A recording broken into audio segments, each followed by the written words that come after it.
অনেক বৃদ্ধ মানুষ যারা জীবনের একেবারে শেষ প্রান্তে এসে গেছেন, তারা অনেক সময় বলে শুনবে যে সারাটা জীবন যাদের জন্য পরিশ্রম করলাম, যাদের জন্য দিন রাত এক করে খাটলাম, যাদের জন্য বাড়ি করলাম, গাড়ি করলাম, এরাই মূল্য দিল না আমায়।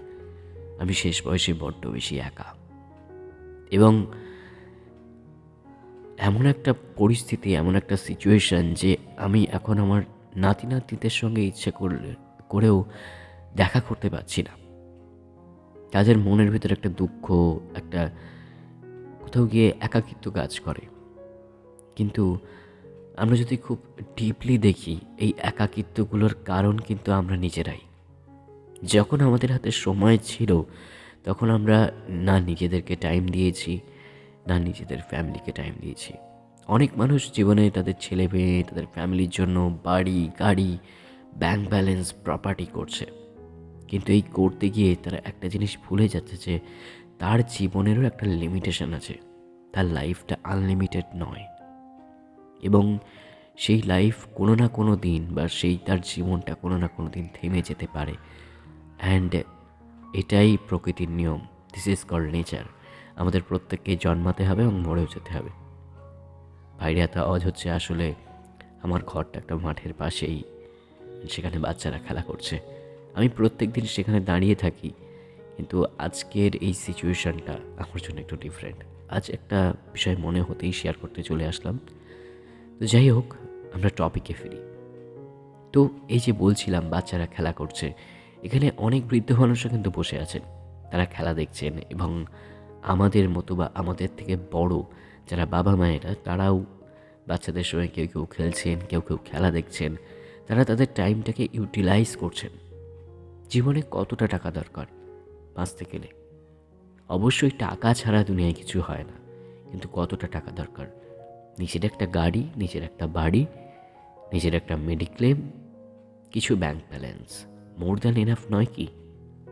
আমাদের যে মাথার ওপর ছাদটা আছে, সেটাও অনেক মানুষের কাছে নেই। আবার অনেক মানুষের কাছে, মানে যাদের কাছে কোটি কোটি টাকা আছে, তাদের কাছে কিন্তু আবার আমাদের মতো স্বাধীনতাটার নেই। তারা ইচ্ছে করলেই মাঠে ঘাটে রাস্তায় হৈ হৈ করতে বেরোতে পারবে না। তাদের হৈ হৈয়ের পরিস্থিতিটা তাদের নিজেদেরকে তৈরি করে নিতে হবে। তারা কোথায় আনন্দ করবে, তারা কোথায় আনন্দ করবে না, সেটা তাদেরকে চুজ করে নিতে হবে। কিন্তু আমরা কিন্তু সেটা চুজ করছি না। আমরা একটা নির্দিষ্ট জায়গায় গিয়ে আমরা কতটা আনন্দ করব, সেটা চুজ করছি।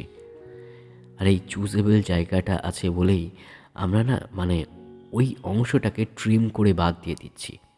সবসময় টাকার জন্য ছুটছি, টাকার পিছনে ছুটছি, আরও আরও আরও চাই। কতটা চাই? যদি আমার কাছে 1,00,000 টাকা তৈরি হয়ে যায়, তো আমি ভাবি এই 1,00,000 টাকাটাকে কীভাবে 10,00,000 টাকা করবো।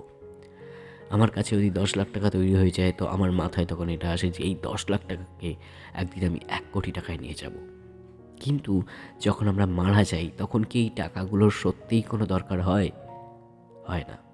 এইবার যারা আমাদের ফ্যামিলি মেম্বার আছে, তারা দেখছে যে দিনের পর দিন দেখছে যে সে আমাদের জন্য বাড়ি করছে, গাড়ি করছে, ব্যাংক ব্যালেন্স করছে। কিন্তু আমাদের এই যে আনন্দের সময়টা, সেই মানুষটা কিন্তু সঙ্গে থাকছে না। এই ভাবনাটা দুরকম হতে পারে।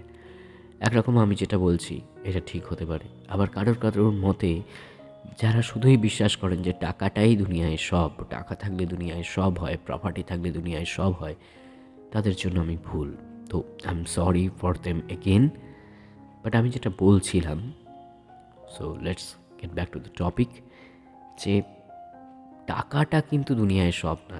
ওই যে বললাম, একটা মেডিক্লেম, কিছু ব্যাংক ব্যালেন্স, সুবিধা অসুবিধা বা এমার্জেন্সির জন্য, একটা বাড়ি, একটা গাড়ি। এর বেশি যদি কিছু থেকে থাকে, তো আমার মনে হয় সেটা অবশ্যই কোনো, দেখেছো যে পরিবেশটায় আমি থাকি, কত মানে একটা দারুণ পরিবেশ। এখন চ্যান্টিং হচ্ছে এতে, মানে মসজিদে, এরপর মন্দির থেকে শুরু হবে। যাই হোক, যে বিষয়টায় ছিলাম, যে আমরা জীবনের সবথেকে প্রিসিয়াস মোমেন্ট, মানে এই যে 20 থেকে বা 25 থেকে যখন আমরা ফ্যামিলির লায়াবিলিটিস নিতে শুরু করি, 25 থেকে 60 বছর পর্যন্ত, মানে যখন আমাদের প্রপার ওয়ার্কিং পিরিয়ড, এই সময়টাই কিন্তু আমাদের সব আমাদের সঙ্গে জোড়ে। আমাদের ফ্যামিলি তৈরি হয়, আমাদের ফ্রেন্ডস তৈরি হয় আরও বেশি, কিন্তু তাদেরকে আমরা সময় দিচ্ছি না। আমরা যে গাড়িটা কিনছি সেই গাড়িটা করে অফিস যাচ্ছি আর বাড়ি আসছি, কিংবা ওয়ার্কিং প্লেসে যাচ্ছি বাড়ি আসছি, কিন্তু সেই গাড়িটাই কিন্তু আমাদের ফ্যামিলিকে নিয়ে একদিনও বেরোচ্ছি না, কারণ আমার মাথায় ওই জিনিসটা কাজ করছে যে একদিন কাজে না গেলে আমার 1,000 টাকা লস হবে। কিন্তু একবারও এটা ভেবে দেখছি না আজকের এই 1,000 টাকা লস আমাকে সারা জীবনের একাকিত্ব থেকে বাঁচাবে।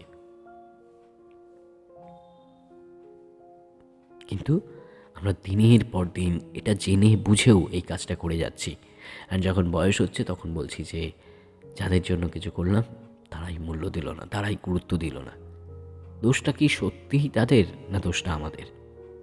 কিছু মোমেন্ট তো ফ্যামিলিকেও ধোয়া যায়, যে গাড়িটা যে বাড়িটা কিনছি সেখানে আমার ফ্যামিলি থাকলো না, বা আমার ফ্রেন্ডসরা আসলো না, তাহলে সেটার কী দাম আছে? যে মেডিক্লেম কার্ডটা আমি করছি সেই মেডিক্লেমে যদি কোনো দিন ক্লেমই না হয়, ক্লেম করার মতোই মানুষ না থাকে, তাহলে কী দাম আছে? সব কিছুর তো একটা কারণ থাকতে হবে, তাই না? যাদের জন্য এগুলো করছি, যাদের জন্য এত সিকিউরিটি, এত কিছুর ব্যবস্থা করছি, তারা কেমন আছে, তাদের মন কেমন আছে, সেই খোঁজটা নেওয়ার জন্য যদি আমার সময় না হয়, তাহলে সেটার কী দাম আছে? সত্যি কি তারা আমার বৃদ্ধ বয়সে আমার টেক কেয়ার করবে? যদি তাদের মানে তৈরি হওয়ার সময় বা তাদের বড় হওয়ার সময় আমি তাদের হাতটা না ধরি, শুধু পয়সা দিয়েই ছেড়ে দিই। দুনিয়াটা শুধু পয়সায় চলে না, রিলেশনশিপ, ইমোশনস, এই সব কিছু থাকে আমাদের সঙ্গে। তো যাই হোক, আজকের ভিডিও এই পর্যন্তই। মনে হচ্ছিল অনেক কথা, তাই শেয়ার করতে চলে আসলাম। আমি সোমনাথ ছিলাম এতক্ষণ তোমাদের সঙ্গে। ভিডিওটা ভালো লাগলে অবশ্যই লাইক, শেয়ার, সাবস্ক্রাইব করে যেতে ভুলো না। তোমাদের সাবস্ক্রিপশন অনেক দরকার, তোমাদের ভালোবাসা অনেক দরকার। অ্যান্ড কমেন্ট করে যেতে ভুলো না যে কেমন লাগলো ভিডিওটা। তো আজকের মতো এখানেই শেষ করছি। আমাকেও এখন একটু মাঠে যেতে হবে ক্রিকেট খেলতে, টাইম হয়ে যাচ্ছে। এবার সন্ধে হব। এখন যদি না যাই খুব মুশকিল হয়ে যাবে কিন্তু। টাটা।